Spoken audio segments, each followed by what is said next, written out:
A wave of discontent is sweeping through Europe as citizens in Germany and the Netherlands voice their opposition to their government's ongoing support for Ukraine. In Germany, thousands gathered in Nuremberg and Munich on Saturday, rallying under the newly formed alliance Together for Germany. Their demand: a stop to both financial and military aid to Ukraine and stronger national border controls. The sight was dramatic. Demonstrators waving German flags and holding banners, their voices filling the streets as tensions rose between protesters and counter-demonstrators. Police were heavily deployed, using batons and pepper spray to quell the clashes, resulting in several arrests as the atmosphere grew increasingly heated. Amidst the turmoil, Klaus Krestel, a protester, voiced frustrations shared by many. The government's policy isn't doing what it promised before the election. It has lied to us blatantly. He criticized the continuation of unfulfilled policies. The government's policy isn't doing what it promised before the election. It has lied to us blatantly. And right now, we still have the old government, still the old policies. And when I look at the coalition agreement, we have a business as usual. The protests were fueled by growing frustration with Chancellor-in-Waiting Friedrich Merz, whose recent remarks about sending more Taurus missiles to Ukraine have ignited outrage among many Germans.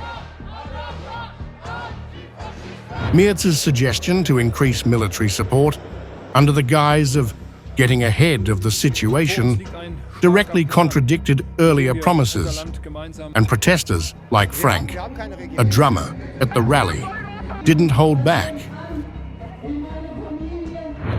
Why should we support fascists?